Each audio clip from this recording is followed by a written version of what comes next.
Hello আসসালামু আলাইকুম, welcome to my channel Laziz food and blogs. আর আজকের ব্লগে রয়েছে পানাম সিটি, সোনারগাঁও পানাম সিটি সম্পর্কে আজকে আপনাদের বলবো। পানাম নগর হচ্ছে একটি প্রাচীন শহর যা সোনারগাঁও নারায়ণগঞ্জে অবস্থিত। এটি বাংলাদেশের প্রাচীনতম শহরগুলোর মধ্যে একটি, যা এখনো দাঁড়িয়ে আছে।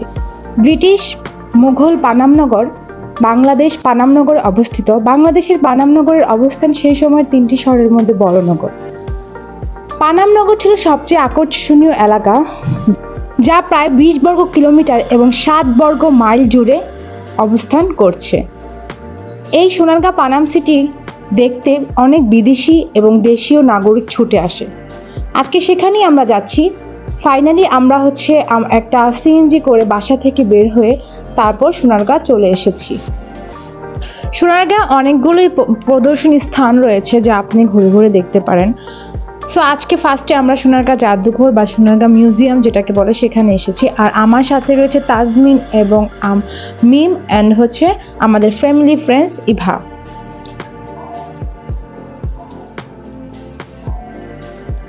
মিউজিয়ামের সামনেই দাঁড়িয়ে প্রথমে আমরা কতগুলো ছবি তুলে নিচ্ছি, আর আমাদের নায়িকা মিম সে সুন্দর সুন্দর পোস্ট নিচ্ছিল আর রিলস বানাচ্ছিল। আর আজকে মিমে যে ড্রেসটা পরে এসেছে সেই ড্রেসটা আপনি পেয়ে যাবেন আমাদের ফেসবুক পেজ তাজিস্টার ফ্যাশন হাউসে। আর এই পেজে আপনারা অনেক সুন্দর সুন্দর ড্রেস পাবেন, কাস্টমাইজ ড্রেস পাবেন, বার্থডে ড্রেস পাবেন, পার্টি ড্রেস পাবেন। যে কোনো সাইজ, যে কোনো বয়সের মানুষের ড্রেস বানিয়ে দেওয়া হয় এখানে। বাচ্চা বড় মানুষের ড্রেস কাস্টমাইজ করা হয়। সো আপনারা চাইলে এই পেজটিতে ভিজিট করে আসতে পারেন, আর এর লিঙ্ক আমার ডেসক্রিপশন বক্সে দেওয়া আছে। সো ফাইনালি আমরা মিউজিয়ামের ভিতরে এসে অনেক জিনিস দেখতে পাচ্ছি যা প্রাচীন যুগের ছিল। আর এই মিউজিয়ামটা অনেক বছর পুরানো মিউজিয়াম, যা অনেক পুরানো মানুষের স্মৃতি জড়িয়ে আছে যার মধ্যে। সো আমরা সেগুলো ঘুরে ঘুরে দেখছিলাম।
শহরটিকে পঞ্চদশ শতাব্দীর বাংলা শাসক ঈসা খানের রাজধানী হিসেবে শহরটিকে একসময় গুরুত্বপূর্ণ বাণিজ্য রাজনৈতিক কেন্দ্র নামে পরিচিত ছিল।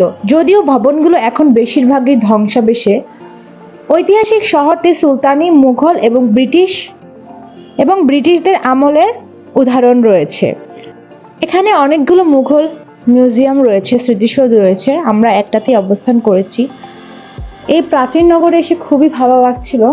আর এখানে কিছু প্রাচীনের জিনিসপত্র সাজিয়ে রাখা হয়েছে যা কিছুটা কৃত্রিম মনে হলো। এগুলো সবই ছিল আমাদের পুরনো আমলের স্মৃতি। সো মিম বলছিল যে এগুলা কি বিক্রি করা হয়, আর তাজমিন বলছিল তুই কি পাগল হয়েছিস, এগুলো বিক্রি কেন করা হবে, এগুলো স্মৃতি হিসেবে সাজিয়ে রাখা হয়েছে। আর এটা সোনাকান্দা নদীর দুর্গ, এবং এখানে আরও রয়েছে 5 পীরের মাজার এবং ইব্রাহিম ও আব্দুল হামিদের মসজিদ। সোনারগাঁয়ে সংরক্ষিত ব্রিটিশ ও পানিবেশিক স্থাপত্যের মধ্যে রয়েছে আনন্দমোহন পিদ্দার হাউস এবং রাস্তার সামনের অন্যান্য বাড়ি। এই বাড়িগুলো হিন্দুকুশের পশুয়ার থেকে 2500 কিলোমিটার দীর্ঘ এবং 1600 মাইল গ্র্যান্ড ট্রাঙ্ক রোড ধরে পথ চলা যাত্রীদের জন্য সোনারগাঁ লাইনের শেষ চিহ্নিত করেছে। এই প্রাচীনগুলো অত্যন্ত পুরান, 4000 বছর আগের প্রাচীন, যা দেখতে অনেক ভুতুড়ে টাইপ মনে হচ্ছে। আর এর মধ্যে একটির মধ্যেই আমরা এখন প্রবেশ করেছি। এই প্রাসাদে প্রবেশ করে মনে হচ্ছে যে আমি কোনো রাজবাড়িতে এসে পড়েছি, পুরানো আমলের কোনো রাজা বাদশাদের বাসায় এসে হয়তোবা আমি ঘুরছি। সবাই রিলস বানালাম, ফটো ক্লিক করলাম, ভিডিও মেক করলাম এবং অনেক সুন্দর সুন্দর স্মৃতি নিয়ে যাচ্ছি।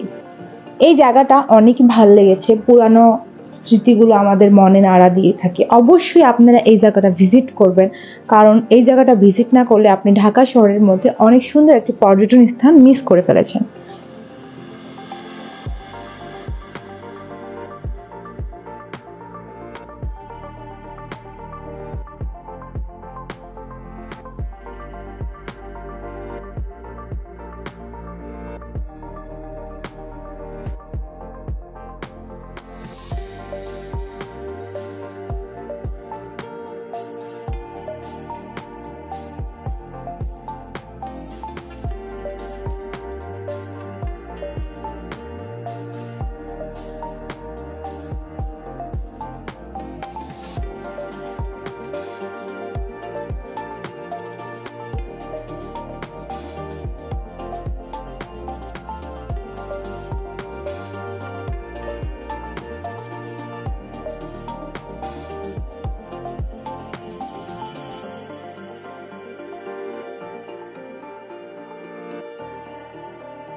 অনেক ঘোরাঘুরির পর আমরা সবাই ক্লান্ত হয়ে বাড়ির উদ্দেশ্যে রওনা দিচ্ছিলাম। তো আমাদের প্রদর্শন করার স্থানগুলো শেষ হয়েছে, তো আমরা এখন দুপুরবেলা হয়েছে, আমরা সকালে এসেছিলাম। তো আমরা এখন এখান থেকে বের হয়ে সিএনজি নিয়ে বাসার উদ্দেশ্যে রওনা হব। আর আমার ব্লগটি আমি এখানেই শেষ করছি। আপনাদের যদি কোনো রিকোয়েস্টেড ভিডিও থাকে তাহলে অবশ্যই আমাকে কমেন্ট সেকশনে বলবেন যে কোন জায়গাটি আমি নেক্সট যাব। সো এই পর্যন্তই, ভালো থাকবেন, সুস্থ থাকবেন, আল্লাহ হাফেজ।